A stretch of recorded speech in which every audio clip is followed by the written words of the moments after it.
Glória a Deus, queridos. Deus tem sido muito bom. Amém? E eu acabei por engano, mas que não foi engano, lendo Salmos 24, 25 e 26, ou 25, 26 e 27, e era para ser 1 Crônicas. E no dia seguinte, então, eu voltei e li esse salmo, e de alguma forma entendo que, muito obrigado, de alguma forma entendo que Deus quer nos, pelo menos comigo falou bastante. Então nós queremos ler o Salmo 25, os primeiros 14 versículos, algo que, estudando esse salmo e orando a respeito, entendo que Deus me ministrou algo, e a minha oração que você saia daqui edificado hoje com esse salmo. Salmo 25, então nós vamos ler do 1 ao 14, e nós lemos assim: A ti, Senhor, eleva minha alma, Deus meu, em ti confio.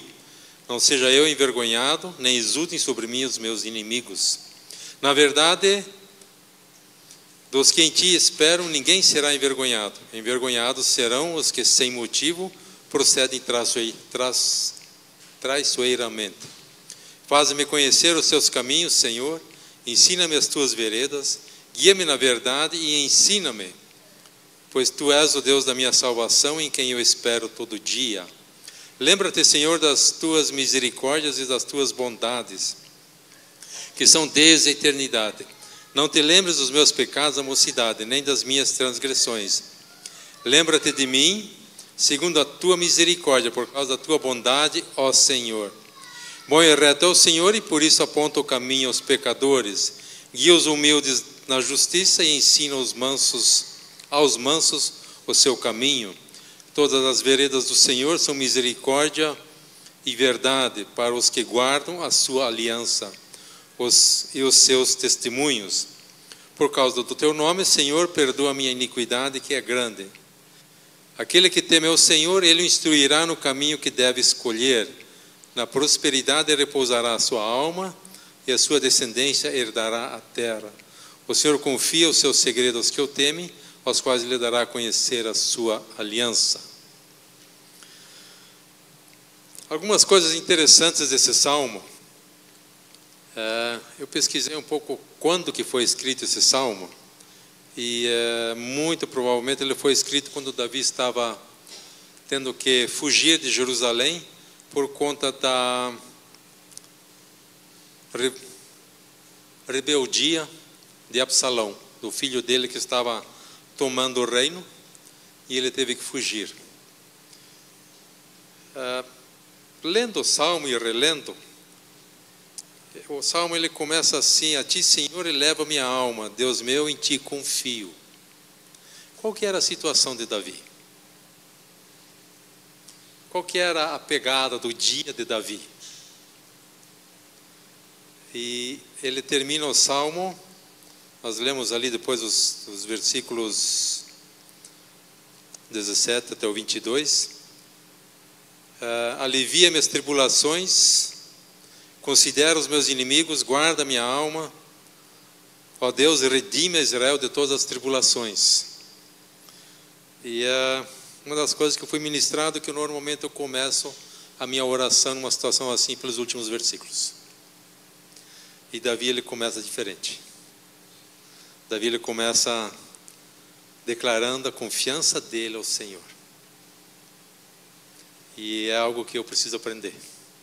Diante de uma dificuldade, não ficar chorando as coisas, mas declarar a confiança do Senhor. Declarar a minha confiança, a minha rendição ao Senhor. Já temos ouvido isso outras vezes. Falar do meu problema ao meu grande Deus. Deus precisa escutar os meus problemas? Não, não precisa. Ele já sabe. Mas nós nos entregamos quando nós confiamos a Ele. Tentei achar um título para a mensagem, e eu acho que o melhor que eu consegui achar foi profetizando sobre a minha vida. E quando nós vimos essa apresentação desse menino aqui, E é bem isso, queridos, que nós, quase que eu pedi, continua a mensagem, né? Tá? Nós declararmos a dependência de Deus.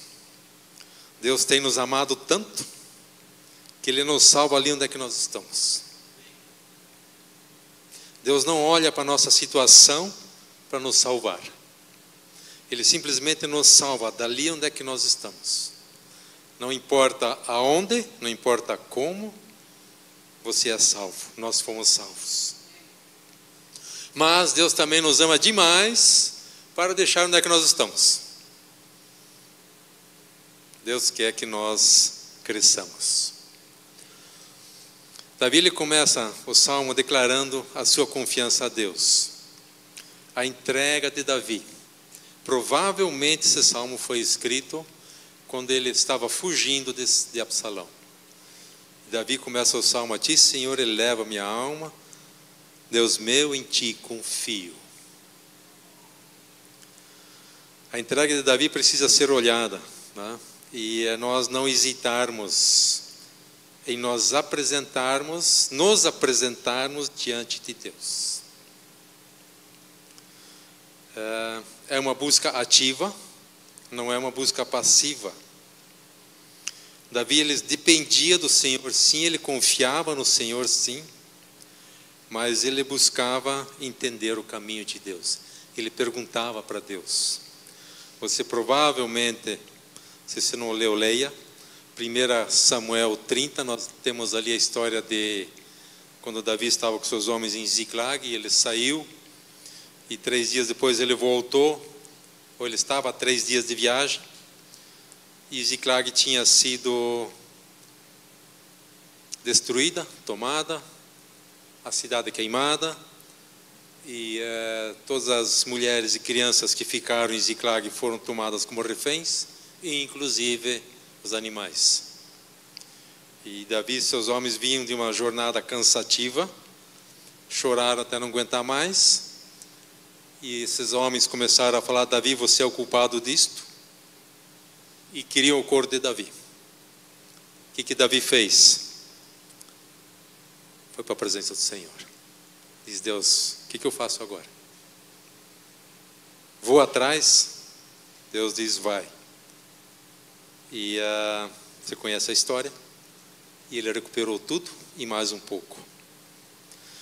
Quando nós lemos ali, eu queria meter um pouco nos versículos 4 e 5 e depois 12, 13 e 14.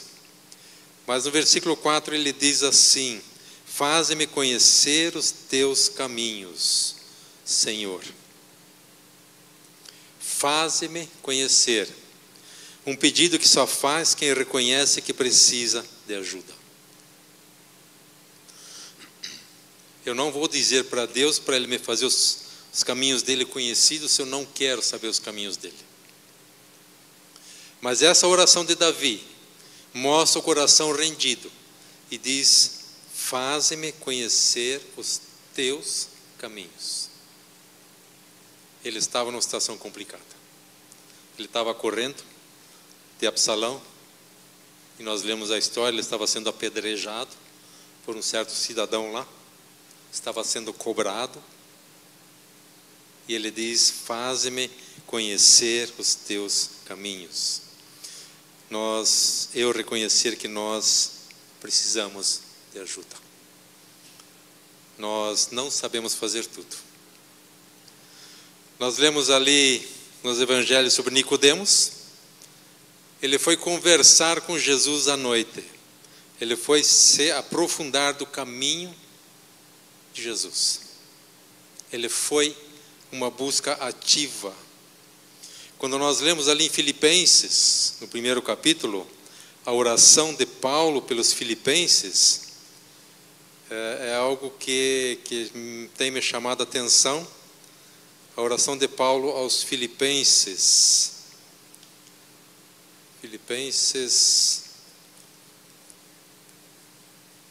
Gálatas, Efésios, Filipenses. E ele agradece pelos filipenses, ele tem aquele versículo que ele diz, Filipenses 1:6, estou certo de que aquele que começou a boa obra em vocês, há de completá-la até o dia de Cristo Jesus. Aliás, é justo que eu assim pense de todos vocês, porque trago no coração nas minhas algemas, seja na defesa e confirmação do Evangelho, pois todos vocês são participantes da graça comigo. Pois Deus é testemunha da saudade que tenho de vocês.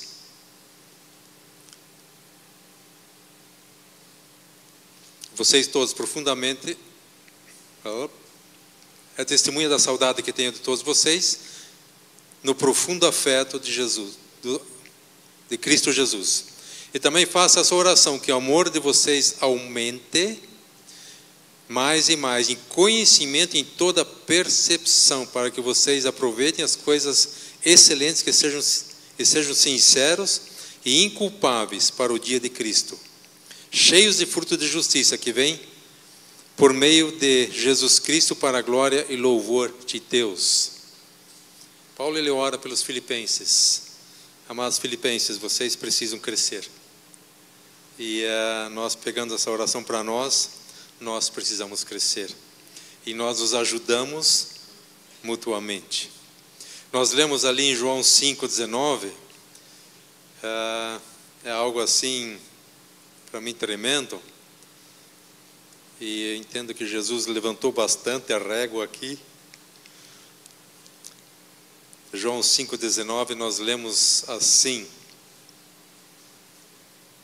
então Jesus lhes disse, em verdade lhes digo, que o Filho nada pode fazer por si mesmo, senão somente aquilo que vê o Pai fazer, porque tudo que este fizer semelhantemente também, tudo que este fizer, o Filho também faz. Nós temos essa dependência. Senhor, faze-me conhecer os teus caminhos. E eu quero fazer aquilo que eu vejo o Senhor fazer. Quando nós vamos um pouco mais para frente no Salmo,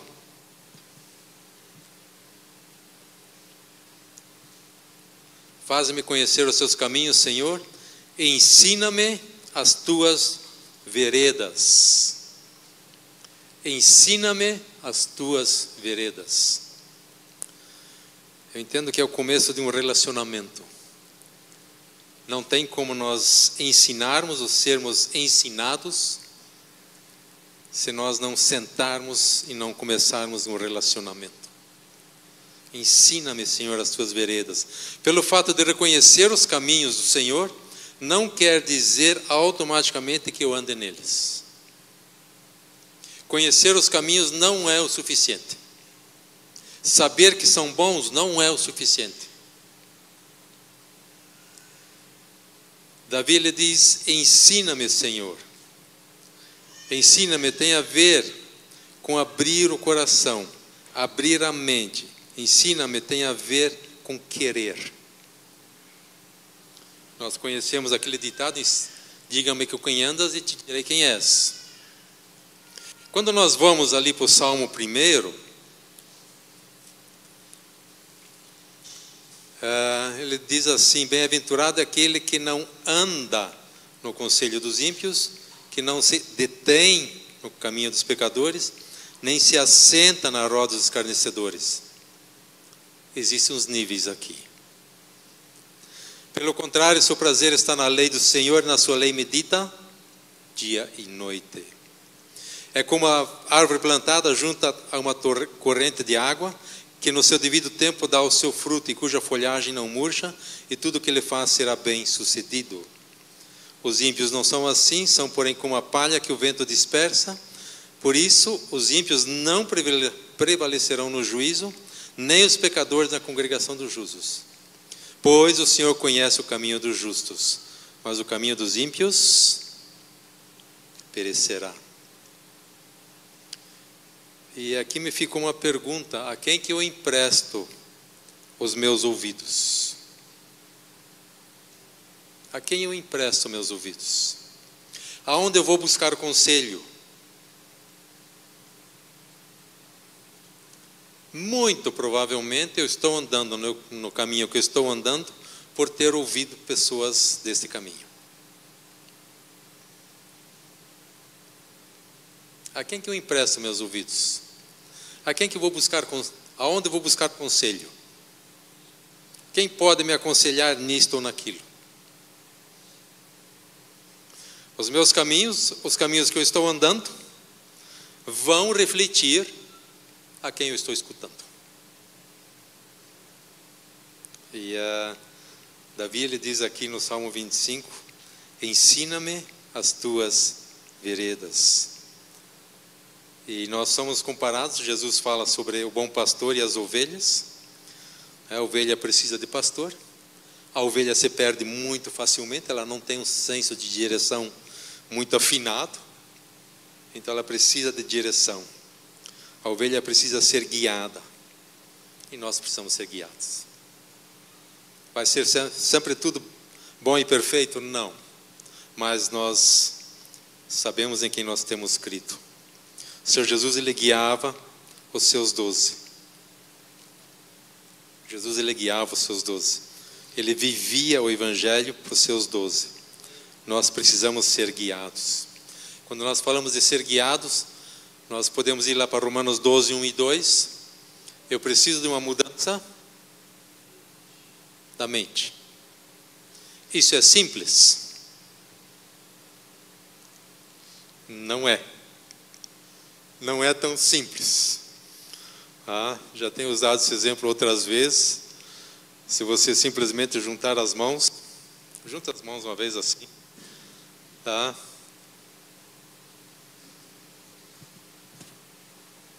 Eu faço assim, agora faz assim. Tá difícil? Tá errado? Está errado esse outro jeito? Não. Está confortável? Também não. Mudança da mente. Precisamos mudar a maneira de pensar. E estou no começo de um curso que estou fazendo e está me exigindo. Mas eu já sei, eu sei que eu já sei muita coisa, mas eu não sei tudo. E eu preciso aprender. Depois de tantos anos voltando para o banco da escola, reaprender a maneira de pensar. Não é confortável, mas se nós quisermos andar nos caminhos do Senhor, eu vou precisar reaprender a pensar algumas coisas. Algumas coisas que eu vinha fazendo, mas eu posso fazer melhor. Então, a entrega de Davi aqui tem a ver também com mudança da maneira de pensar, mudança da mente. No versículo 3 ele diz: guia-me na tua vereda.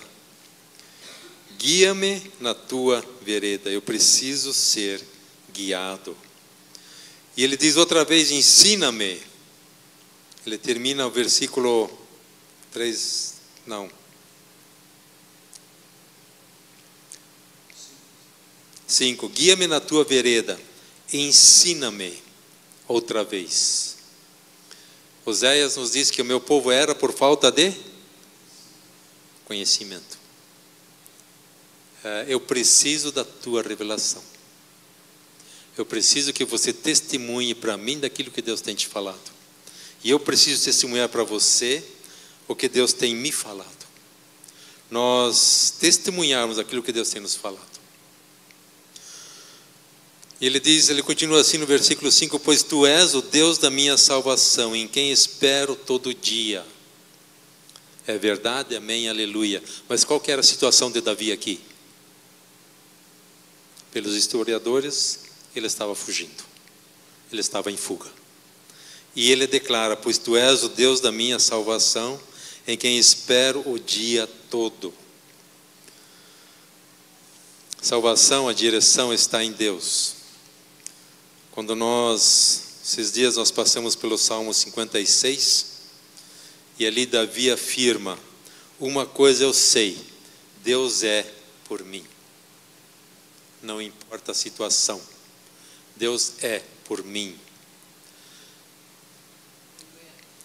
Jó diz: mas eu sei que o meu Redentor vive.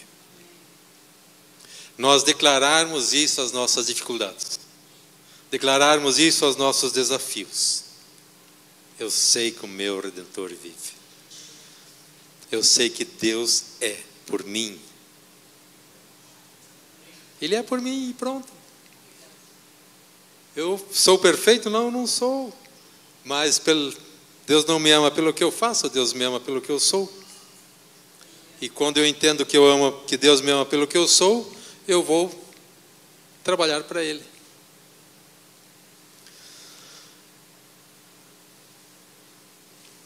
Versículo 8, ele diz assim: bom e reto é o Senhor.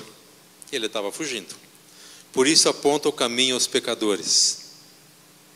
Isso é algo assim que é falado nos encontros. Quando Deus me aponta um pecado, o que Deus está fazendo?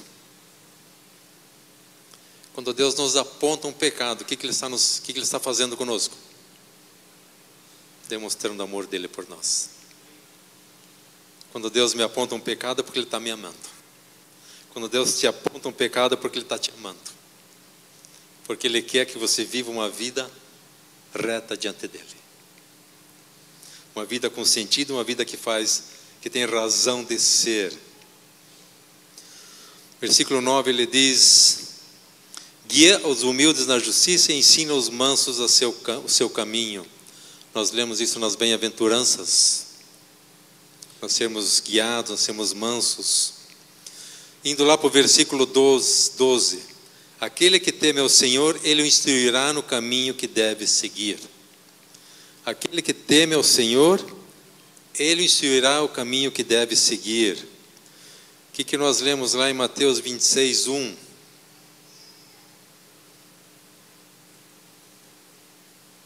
O que Jesus fazia com os discípulos?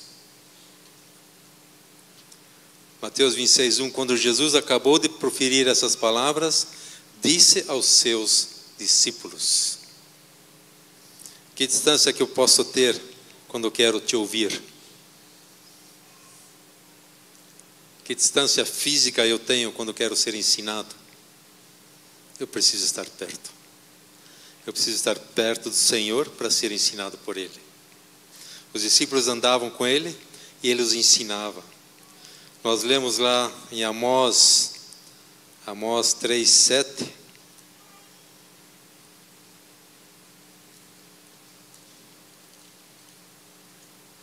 Nós lemos assim: certamente o Senhor Deus não fará coisa alguma sem primeiro revelar o seu segredo aos seus servos, os profetas.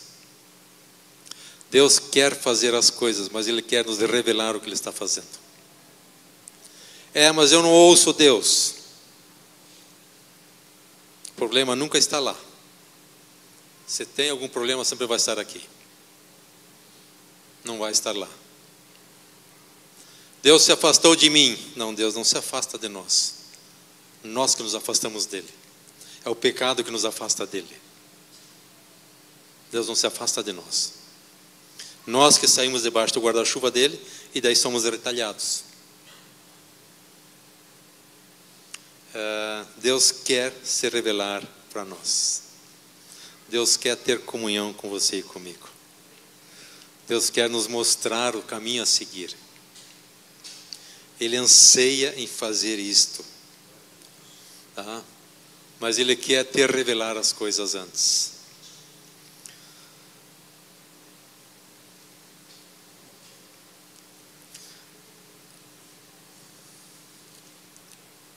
Aquele que teme ao Senhor, Ele o instruirá no caminho que deve escolher. Na prosperidade repousará a sua alma, a sua descendência herdará a terra. O Senhor confia o seu segredo aos que o temem, aos quais lhe dará a conhecer a sua aliança. Mateus 13, versículo 11, nós lemos assim. Mateus capítulo 13, versículo 11.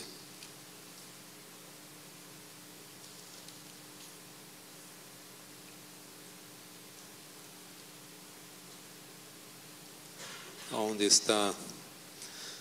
Ao que Jesus respondeu: porque a vocês é dado conhecer os mistérios do reino dos céus. Ele está falando aqui para os discípulos estão conversando com eles, com Jesus, por causa de interpretar as parábolas. E Jesus diz para os discípulos: porque a vocês é dado conhecer os mistérios do reino de Deus, mas àqueles isso não é concedido. Então, quando nós andamos com o Senhor, quando nós investimos tempo no andar com o Senhor, nós vamos ter as revelações de Deus. Deus quer fazer conhecidos os caminhos dele para nós. Papai do céu, ele quer dar a conhecer a aliança dele a nós. Ele anseia se revelar a nós. Ele anseia se revelar a nós. Ele quer estar conversando com você. Ele quer estar mostrando os caminhos para ele, para vocês, para nós, para você e para mim. Deus é um ser que se comunica. E Ele quer falar conosco. Nós conhecemos o versículo de João 10:10. O diabo veio para roubar, matar e destruir. Mas o Senhor veio para nos dar vida e vida em... Onde é que está essa vida em abundância? Como é que eu faço para viver essa vida em abundância? Andar com Ele. Andar com Ele. Ter comunhão com Ele. Colocar as coisas diante dEle. Mas Deus não sabe todas as coisas? Sim, Ele sabe. Não é questão de eu estar informando Deus a respeito de algo. Não é questão de eu estar informando Deus a respeito da minha situação. Mas é a minha entrega. Eu simplesmente me entregar. Pedro fala ali em João 6:68, uma afirmação que Pedro faz. João 6:68. Simão Pedro respondeu: Senhor, para quem iremos? O Senhor tem as palavras da vida eterna. Nós nos achegarmos a Deus, nós olharmos para o Senhor, nos permite olhar para além do relacionamento, da realidade do momento. Nós olharmos para o Senhor vai nos tirar dos olhos da dificuldade que nós estamos passando para o Senhor, e nós vamos olhar além. Deus vai estar nos mostrando o caminho. Quando quando eu foco no problema, eu não estou focando em Jesus. E conforme fui ensinado esses dias, quando o meu foco não está em Jesus, misericórdia, é um ídolo. Aquilo acaba se tornando um ídolo. E eu preciso aprender a focar em Jesus e não no problema, não na dificuldade que estou passando. Nós entregarmos, nós falarmos de Deus para o nosso problema, para a nossa dificuldade. Nós termos os olhos no Senhor, nas circunstâncias que estamos passando.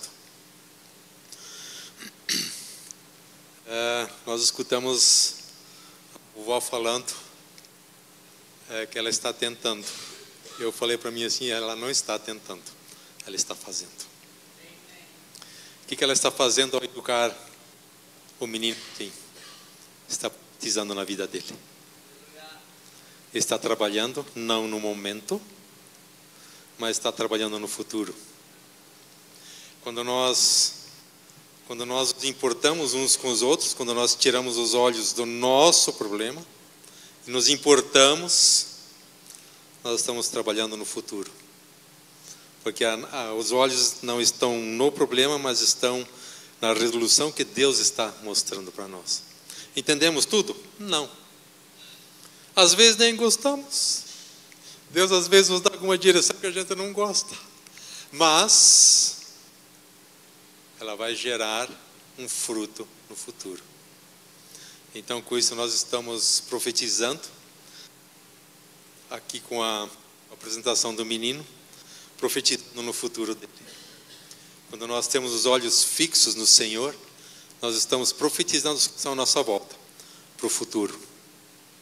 Amém, queridos? Então nós temos um coração ensinável. Nós temos um coração ensinável, dizendo: Senhor, ensina meus caminhos. Às vezes eu preciso pedir a Deus, me ajuda a andar nesses caminhos. Mas nós temos esse coração, queridos. E no tempo de ministração agora, se você entende que você precisa ser ensinado, se você entende que você precisa ter alguma direção de Deus, venha para frente. Entrega isso para Deus. Temos, no Antigo Testamento, temos um dos reis que recebeu uma carta de um inimigo que era mais forte que ele, e ele colocou a carta diante de Deus. Coloque a situação diante de Deus e espera nele, e ele vai com certeza te mostrar o caminho. E quando não nos mostra, nós temos igreja para isto, para nós orarmos uns pelos outros e nós ajudarmos mutuamente. Amém, queridos? Vamos nos colocar em pé, por gentileza. E se você entende que você gostaria de ter alguma direção